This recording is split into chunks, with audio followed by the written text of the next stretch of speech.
If you have an unquenchable thirst to crush your bucket list, relentlessly pursue your dreams, and live life on your own terms, then turn up the volume and tune in. You're now listening to Zeph and Moses Blacksburg on the Year of Purpose podcast. Hello, everyone. This is Zeph and Blacksburg back again with another round of the Year of Purpose podcast. Having previously ran a multi-million-dollar business that struggled in the beginning, Gene Hammett started focusing on the right parts of the business for extreme growth. Gene is the host of the Leaders in the Trenches podcast, where he has conversations with leaders for leaders. And Gene, it's a great pleasure to have you here today. I read a little bit of your story, and I really wanted to talk about failure, because I think that's something that a lot of us can relate to, and so I'm excited to have you on here today. Well, yeah, failure is something that we all go through, and it depends on how you meet that failure to whether you come out the other side. Well, the hope is that you come out the other side, right? Well, one way or the other, you're going to come out, but it depends on how well you come out, how quick you come out, and the things that I went through would I feel like cripple most people. So let me ask you this just to start off, because I know that many of the people listening in actually don't have businesses but are interested in starting businesses. What does it take to get to a multi-million-dollar business? I mean, what is the difference between the small business owner perhaps making a quote unquote a living, maybe $80,000, $70,000 a year that they can get by on, versus actually running a multi-million-dollar business? All right, so this will be interesting, because the first year that I ran that business, so I had a sports travel tour company that I started in 2001, but it was toward the end of that, and the first full year was 2002. You with me? Yep. All right, so I had about $2 million in sales that first year. I think I had 5 employees, and I had some contract employees as well. And when I did the taxes in 2003, right, I realized $2 million in sales is not a lot of money, because I was paying out all this money for my employees. I was paying out for advertising, and I was taking home about $30,000, which was a huge jump for me, because I came from a corporate job in sales where I was making about 150. And I share this with you because I want you to understand that it wasn't easy. It was something that I had to go through, like to get a multi-million-dollar business that was not only multi-million in sales, but also very profitable. And the journey that I did there was I hired a coach, and that coach asked me the questions that I needed to be asked that no one was asking me. And I focused my business on the right things, on the right customers, on the right events.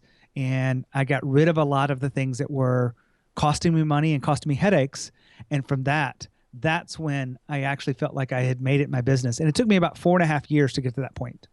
It's great to hear that you mentioned, bringing in a coach, because when I first started my business, I left just over 2 years ago, my 9-to-5 job to start a business. And I left exactly that. $30,000 a year was about what I was making. And my big concern was, how do I replace that? I mean, we're talking much smaller numbers here, much smaller scale. But, my big concern is, how do I figure out how to make $30,000 a year? And one of the, I would say, most rational decisions that came up for me was, do I pay $11,000 into a coaching program that over the course of the next year could take me close to making $100,000 for the year? And I didn't even have the $11,000 in my bank account, but I decided to do it. And I went from $15,000 the first year to actually $60,000 just a year later. So actually quadrupling the amount of profit that I had made in that first year. And so I definitely agree with you. Getting a coach is really invaluable. But at the same time, how do you find the right coach? Because there's so many coaches and so-called experts out there now. Well, the right coach, I'm going to answer that, but I want to piggyback on something you said there. It's really about, every time I've hired a coach, I didn't think I had the money. Now, maybe I had the money in an account somewhere, and I could do this. But when I was, making $30,000 and I was paying bills, it was all gone, right? I had nothing extra, and the leap of faith to actually hire a coach, I think that's the kind of moves that you have to take to be successful. That's the kind of moves that scare the crap out of you, and I want to say something stronger, but it really is meant to challenge your courage. And are you meant out for this? Because if not, go get a job. Go hide away in some cubicle or some corner office somewhere and just go do that. But don't try to be an entrepreneur, because if you don't have the courage, you won't be able to do it. So I wanted to get that out of the way, because every time I invested 10, 20, 30, $40,000 into coaches, I didn't have the money. But every time I was determined to make it pay off. So, and the last time I actually hired a coach last year, about this time, I spent about 25,000 total. Within 6 weeks, I had made that money back based on what I had learned by working with that coach and the moves I made. So really that feeling of being afraid or not knowing if you made the right decision actually goes away fairly quickly. Well, if you're willing to commit to it, like if you're still tiptoeing in, if you're still not sure of yourself, if you still are really just, doing this, for the wrong reasons, it's really hard. But I was truly committed to making a change and showing up differently every time I got a coach. And I was there to learn. I was there to put it on the table, be honest, and say, this is what I'm afraid of, and this is what the problem is, because when you hold back, you're not going to get what you want. Now, the question you asked earlier, I can go back to, but yeah, go ahead. Well, I was going to say, so it sounds like you've had multiple coaches, so maybe going back to that question earlier, perhaps what are some of the signs that maybe you look for in a coach or somebody that you want to invest your time into so that they invest their time into you? Well, the question is really good, but most people don't understand it. They typically get a referral from someone. They typically get a type of coach that they're looking for, something like in the area of marketing or something in the area of sales. And sometimes it's industry related. Now, I'm real big on industry related coaches for most people, but then sometimes people need a new perspective, and you can't do what everyone else does. I have a client that came to me. He had a coach in the mortgage industry, and he was doing what the mortgage industry coach did, and that's what they did for everybody, but it wasn't working. And so when he came to me, he was like, I come to you because I want new things, new ideas, and a new challenge. And that's what we created for him. He's got the most successful business he's ever had in all of his life because of the work we did, 9 months ago. So, but as far as my journey to finding coaches and what I tell people to do is, you've got to have your questions straight. You've got to have know what you're going to do and compare. You're about to spend a lot of money. So typically coaching at the higher levels, you're going to want to take in their content. You're going to see what they believe. You're going to see if you fit into that. I'm also looking at the clients that they have, and are the clients getting the results that I want? Are the clients the type of people that I am coming into this? And, there's a lot to it, but that's a pretty good start when you're actually looking at this. I would also say someone that's actually ran a business before, because there's a lot of coaches that come from corporate and they've never run a business. They've had money thrown at them. They don't really know what they're doing. I just know that having that experience I had 10 years ago and started and ran for 9 years was monumental in me running my business and me coaching my clients now. And so I want to rewind back just a little bit on the idea of failure, because obviously a coach is a great tool and resource to have to pull yourself up out of, that hole that you might have dug yourself into. Do you think that perhaps you had any limiting beliefs or fears that led you to the point where you got stuck in your life? Yes, and yes. I had a lot of fears. I had a lot of limiting beliefs that were holding me back. My core speech that I give when I go to corporations or I go to stages is called the trap of success. So I was trapped in my own success of making a decent living. And when I say decent, I was making $300,000 to $400,000, $500,000 a year. So that's really decent for most people.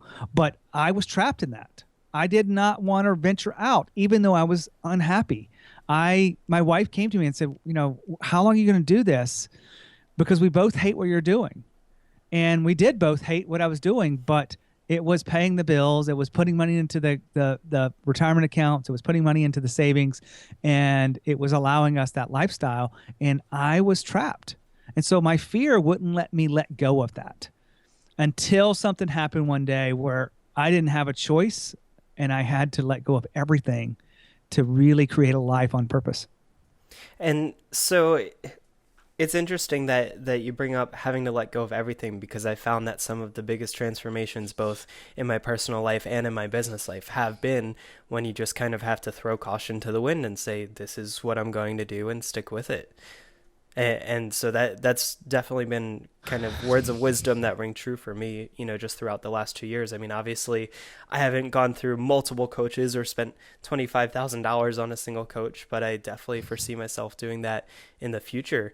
Let me ask you this. So, pulling ourselves up out of that, I wonder, is there one small change that we can make? So we've heard of the Pareto principle, essentially the 80-20 principle.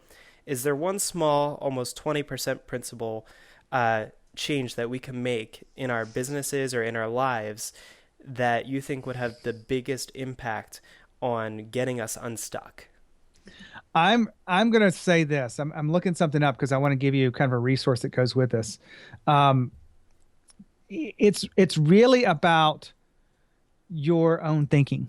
You've got to be willing to think differently.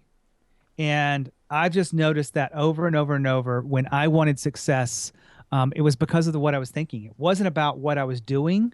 It's about how I saw the world, how I saw myself. I was looking this up. On my homepage, I have something I created not too long ago called, it's about the inner critic. And I'm going to assume this show is not a cussing show. So I'll paraphrase, but your inner critic is a jackass. I said something different. You have to go to my website at leadersinthetrenches.com to find out what I said. But it's a free CD that I'll ship to you that you can actually put in your car, or you can download it streaming, whatever your preference is. But it's about identifying how you're holding yourself back. Because every time you decide you want to raise your prices, it's not because of anything other than your inner confidence. And if you want to go out there and pick up the phone to sell something, it's the only thing stopping you is you. It's not someone on the other line. It's your thoughts. It's about how you think. If you want to speak on some stage, I speak a lot for my business and I teach my clients how to speak. And, the only thing holding them back is just that inner critic that keeps them from taking the actions. I love this episode so far, and I want to take a brief moment to talk about improving yourself each day. I know you are a huge fan of living life on your own terms, but if there's one thing I've learned in my journey, we need to constantly grow and look to others who have been in our shoes, which is why I've partnered up with Audible to give you one free download of your choice from over 180,000 books. Start your free 30-day trial by visiting yearofpurpose.com/audible. Now back to the show. And this is something that not only applies for business, but in personal life too, I'm sure, right? Like with making, big life decisions. Absolutely. I mean, I remember I was 24 years old buying my first house. I was pretty successful coming out of college, and I was able to save up the money for a down payment because I didn't spend any money like most kids that age. And I was buying a house, and I was buying a house in a very nice neighborhood, and it was very kind of stressful. But I remember my boss turned to me and said, "This is not a big deal. Just go buy the house. Like, it'll be the best decision you ever made." But I second guess myself. I'm like, is it the right house? Am I prepared for this? Am I and it turned out to be a very good decision because I bought a house for like $130,000 in a great neighborhood. I could walk to the bars, which was fantastic. And I wish I had that house today because I sold it. I made about $70,000 over about 3 years. But if I had it today, it'd probably be worth 3 times what I paid for it. And that's one of the beauties of it, is that people see this huge investment with a house, but you were able to sell it 3 years later. Yeah. So it doesn't have to be necessarily a permanent change in your life, even though it's a huge decision. Most people see these changes as permanent, but they don't realize that there's usually a way out. And it doesn't have to be, the poor man's way out. Obviously, you made some great money off of that. So it was a great decision. It was a great decision, but I stressed about it. I got in my own way for weeks on it. If I just would have just had the confidence to move forward, but it was the first time I bought a house. So I'm playing through in my head, like, what was I thinking about? I'm like, am I ready for this? My dad was just like, I'm just so proud of you. I don't have to co-sign on a house with you. And I started to shift, and I got used to that decision. Very cool. And so I imagine you've had a lot more decisions since that time that have happened, between then and now. And I'm just curious, what would you say is your biggest decision to date that you've had to make, where you might have had those voices come up again and tell you, I don't know if you should do this? I guess when I became a coach, just to give you some context here, this was in 2010. I had been running a business from 2001 to 2010. On January 15th, 2010, I lost $3 million in one day. So that's the failure that really set me back. And I lost everything. I lost my house. I lost my savings. I lost my confidence. I lost everything. And I really needed probably therapy because it was so hard. I was questioned by the Secret Service. I was questioned by other attorneys. I was questioned after, I was spending money left and right. It was just insane. And so a couple of months after that, I was looking for what I was going to do next. Now I had no money, essentially. I had nothing else to do. And I said, I want to make a difference. The decision before me was, do I go back into the same career, which I didn't want to do, and I really didn't want to go down that path, or do I go get a job, or do I start another business or something like that? What I end up doing is kind of a hybrid. I end up going and get training as a coach. Most coaches don't have any training whatsoever, but I'm proud that I went through this process because it really helped me understand myself so that I can serve my clients better. And I needed that, or I needed therapy. And I think I joke around and say investing in coaching was a much better ROI than therapy, because it actually launched a business for me. It launched a way for me to be the person I am and live my purpose. That decision was hard to make, though. I'll be honest with you. Oh, I'm sure. I mean, that's one of those things where, becoming a coach, you're not only running a business, but you're impacting other people's lives. And so when you have other people's lives not necessarily at stake, but when you are able to make an impact on them, you definitely have a lot more weight on your shoulders. I did, but what I was worried about, just being completely honest with you, is I was worried about, would they accept me because of what I'd just gone through. I had just lost $3 million. So who wants their coach to say, you know what, I just lost $3 million. Let me help you run your company. Let me guide you. Right. Let me support you. I was so worried about that. But then I actually called my coach that I had a long time ago, and I just had a real conversation with her. And I said, what do you think? And she goes, well, I'm going to tell you, you're used to making a lot of money. So coaches don't make that much money until they cross a certain barrier, which is totally true. Most coaches make less than $100,000 total ever. And, but she said, if you're willing to do this, people will accept you, and in what your story, your experience will have so much to bring to those conversations that you will be a successful coach if you're willing to put in the work and do and build your business. And it hasn't been all that long. So this happened back in 2010. So I'm guessing under 5 years here. 5 years. Yeah. So I got a job too. I made some money, got in sales, sold a bunch of stuff for other people, and I helped a guy sell his company.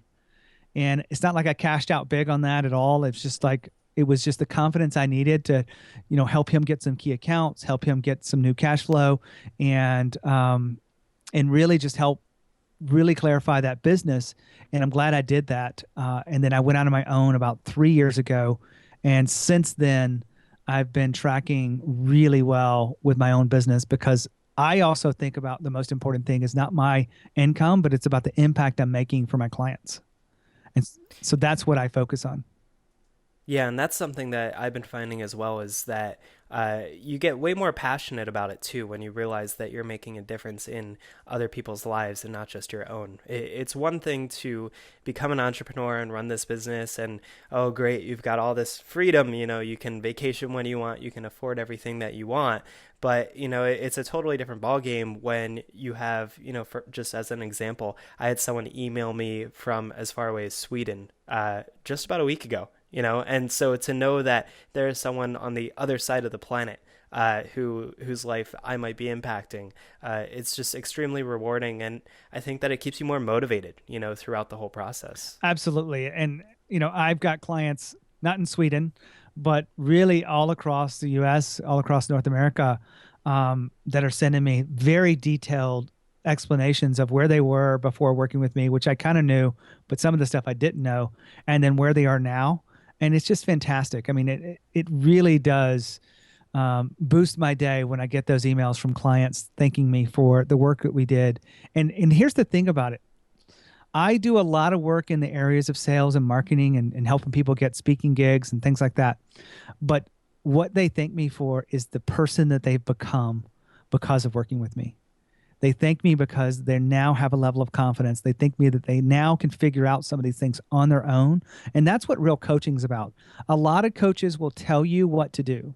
They will tell you this is your next step. This is the plan for you. This is your business model. This is how you need to do it. And that's because they're not trained in true coaching.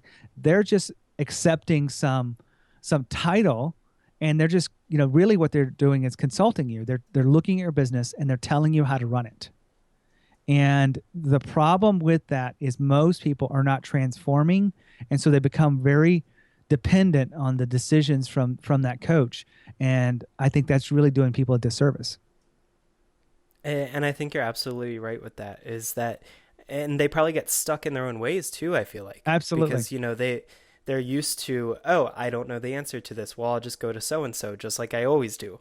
And then they never really think for themselves. So it's much harder to grow from that. So one of the tools I use with my clients, I said, when you get stuck, I don't mind you reaching out to me, but just think about what would I ask you?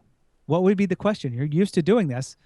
And can you get out of it your own way? Can you get out of, solve this problem? Can you address it with that is all you need? And it's such a great thrill to know that, hey, I had this problem. This is what I did. I played you through my mind, and now my problem is this because this one I couldn't figure out. I'm like, okay, now let's talk about that. So they're growing.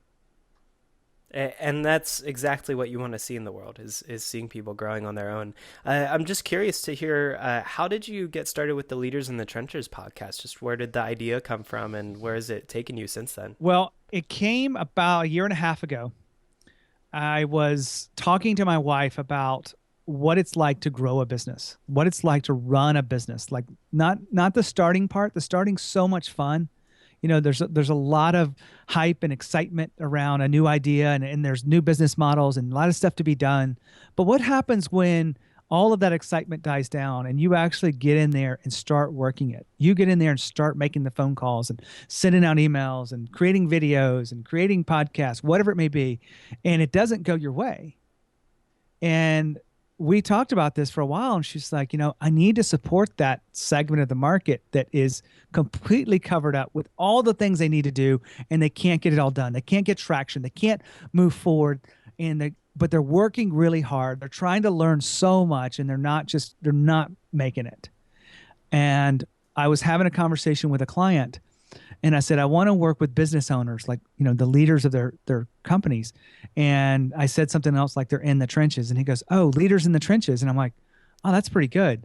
I went on to GoDaddy and I reserved it right away. And then I stepped back and I go, is that the right brand? Is that the right one? So I started testing it. One of the things I actually talked to with my clients is I started talking about it. I went to an event and I was looking at two different options. One was need to niche, which is a really big part of what I do for my clients, is helping them focus in on their market and their niche. And the other one is helping them grow their companies and lead their companies and into a new market or deeper into the same market or leading their teams and all of those things. So that's where that came from. Very nice. So it sounds like that's been a really great tool on top of the business that you've built to, continue to expand your message and to get it out to so many more people. And I know that you mentioned earlier you had a good resource on your website. Are there any resources that you recommend everybody listening in today should check out?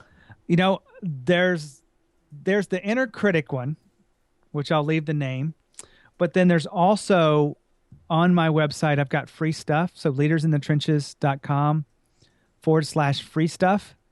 I've got a list of resources that if you want to speak to serve your business, like to get clients, you can go through a training course right there. I've got the 7 steps to get speaking gigs. And I've got the inner critic audio kind of program. And I got a couple other things that would help you actually increase your sales in your business. So how about that? Great. And that URL one more time for everybody listening? It is leadersinthetrenches.com/free stuff.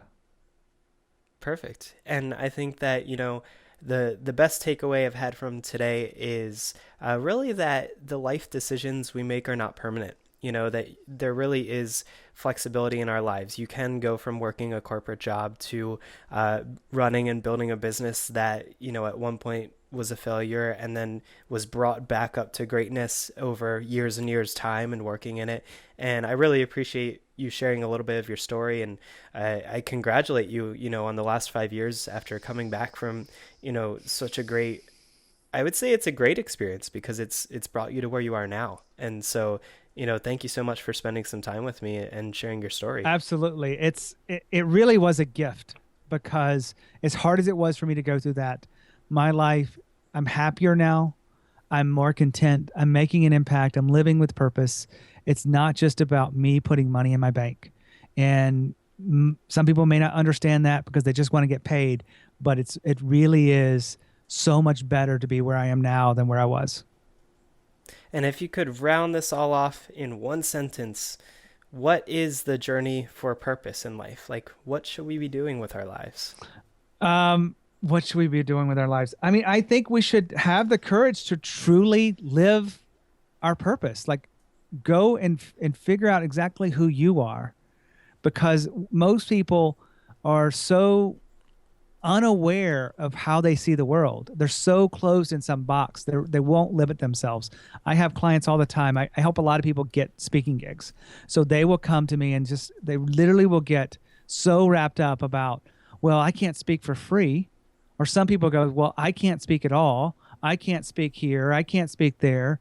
And it's all just some story that's in their head. My wife is a professional speaker because one day she decided, I'm going to be a professional speaker and I'm going to make my way in this world. And now she is. And so now she's living her purpose. Even when I give her these ideas, hey, you could go into this market. And she goes, nope, I'm right where I'm supposed to be. This is what I'm here to do. And I'm going to do it. And so I think that people should have the courage to go after what they really want. And they should have also the courage to let go of the things that are holding them back and not allowing them to live the life they want to live. So keyword being courage. Yes. Yes. Thanks so much for spending some time with me here today. And, for everyone listening, I highly encourage you to check out the Leaders in the Trenches podcast. Thanks for listening to this episode of the Year of Purpose podcast. We hope you enjoyed it. Don't forget to leave us a rating and review if you loved this episode. Now, are you ready to live life on your own terms? Head on over to www.yearofpurpose.com right now for the tools, resources, and the roadmap to living a life rescripted. And tune in next week for another episode of the Year of Purpose.